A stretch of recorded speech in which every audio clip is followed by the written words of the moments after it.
Yomon odam yo'q, yomon odatga ega, rasvo qiliqlarga ega insonlar bor.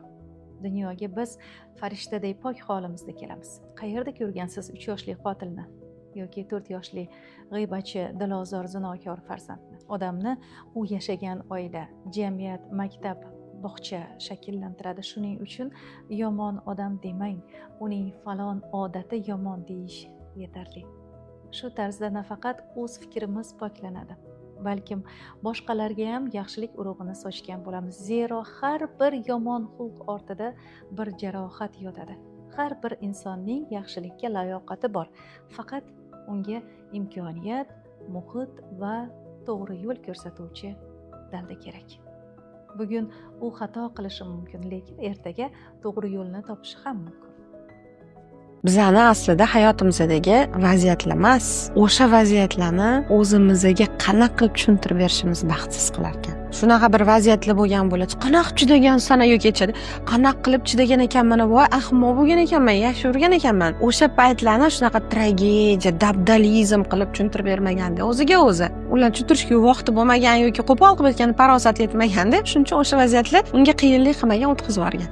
Aqllilashgan sar hamma vaziyatni unaqa qilib, bu mening shaxsiy chegaramni buzyapti. Mana bu odam narsist, mana bu odam abuser deb tushuntirganingiz sari baxtsizga aylanib ketaverasizda. O'shaning uchun aytiladi, ilm odamlarni tahlil qilishga emas, ilm o'zini tushunishga, nafsini tanishga va nafsini tanish orqali Robbisini tanishga, Robbisiga qarab yurishga xizmat qilish kerak-da. Sizni qalbingizga ozor berishdimi? Kechira olmay qiynalyapsizmi? O'tmish bilan yashashda iztirobli og'riq yo'q. Har safar o'sha xotiralar uyg'onganda qalbimiz og'rib, yana o'sha azoblarni his qilamiz. Xafagarchiliklarni eslaganimiz sari ko'ngil xira bo'lgani qoladi. Va umr davom etarkan, birda quvonchli, ba'zan tashvishli damlarni siz bilan biz boshdan kechiramiz va tabiiyki, qiyin kunlar yuragimizda, xotiramizda mahzun izlar qoldiradi. Qadrdonlar, bu boradagi fikrlarimizni 10-sentyabr kuni bo'lib o'tadigan onlayn darsimiz orqali bafurcha gaplashish niyatim bor. Darsimiz bepul. Maxsus Telegram kanalimizga o'ting, faqatgina vaqt ajratsangiz bo'ldi. Описаниеda qoldirilgan link orqali bizni Telegram kanalimizga a'zo bo'ling. Hozirgi kunda 5 yoshgacha bo'lgan bolalarning rivojlanishida juda ham ko'p hollarda rivojlanishdan orqada qolishni turli xil diagnozlari beriladi vrachlar tomonidan, defektologlar tomonidan va psixologlar tomonidan. Sizga bitta o'rinli savol. Bolangizni shu vaqtda mutaxassislikka olib borib ishlayapsiz. Lekin savolda, bolani tuzalishi uchun siz o'zingizdan ruhan rivojlanish uchun ishlayapsizmi? Chunki qo'pol qilib aytganda kasal emas, kasal boqqan kasal. Agar siz ruhiy holatingiz bolaga qarab turib og'irlashayotgan bo'lsa ham yoki sizni ruhiy holatingiz yaxshi emasligi uchun boladagi orqada qolishlar rivojlanib ortib ketayotgan bo'lsa ham, unutmang, bu uchun siz shug'ullanishingiz kerak. Va yana muhim ma'lumot, 5 yoshgacha bo'lgan bolalarning psixologik holati uchun ota va onalar bilan ishlanadi. Demak, siz uchun maxsus bilimlar kerak. Bu haqda vebinarda to'liqroq va mutaxassislik bilimlari bilan gapiramiz. Ahamiyat bering. Nega bizni hayotimizni hissiyotlarimiz boshqaradi? Vaqt kelsa jahlimizni boshqara olmasdan to'g'rilab bo'lmaydigan ishlar qilib, kerak bo'lsa kurakda turmaydigan gaplar gapiramiz.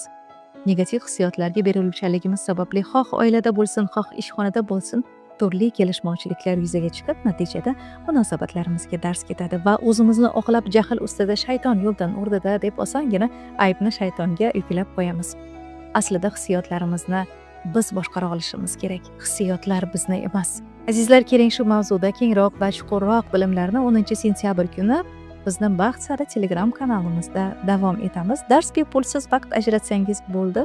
Buning uchun описаниеda qoldirilgan havola linkni ustiga bosib bizni Telegram kanalimizga a'zo bo'ling. Baxtni kaliti nimadaligini bilmadim-u, lekin baxtsizlikning kaliti bitta ekan. Bu hammaga yoqishga harakat.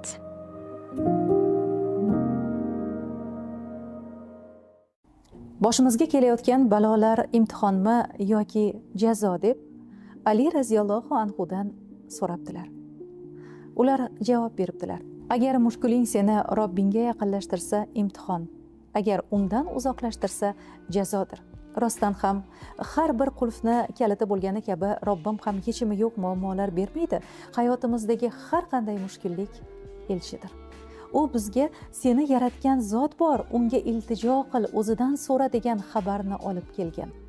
Bu imtihon dunyoda sinovlar kalitlari esa ishonch bilan so'ralgan duo, halol mehnat va albatta dildan his etilgan shukrdir. Har bir qiyinchilikdan imkoniyat qidirgan inson albatta xayrini ko'radi. Agar har ishda muammoni ko'rgan ham niyatiga yarasha sinoladi. Maqsadlachi men yashab qolishim uchun shularga borishim kerak degan lokatsiyada men o'sha lokatsiyaga qarab har oydagi daromadni ko'paytirib yuraveradi. Ne bular zo'r ketganlar. Mana shaxsiy tajriba birinchisi, qoqilishlarda endi bunaqa qilmayman degan tajribani yig'yaptilar. Ikkinchisi tarbiyalari bor. Tarbiyalarida ota-ona mana bunaqa qattiq qo'l, ota-ona pulga ham qattiq qo'l bo'ladi. Bir sim ikki sim qildirtirib katta qiladi. Bularda shunaqa tarbiya ham bor. Bu ishlayapti. O'sha tarbiyani anaqaga kasbga olib kirdilar. Uchinchi narsa ketyapti. Maqsad to'xtamagan bo'ladi. Men bunaqa qilaman, bunaqa qilaman, bunaqa qilaman, to'xtating, pul kelish to'xtaydi va bitta gap ham bittada $6000 kelib qoldi deyapsiz-ku boya.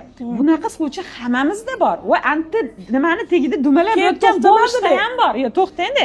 Bu omadni berilishi hammaga beriladigan imkoniyat, lekin omad bilan faxrlanib bo'lmaydi. Совпаденияni постоянныйga o'tkazish uchun baribir yana tajriba, toqat, maqsad kerak.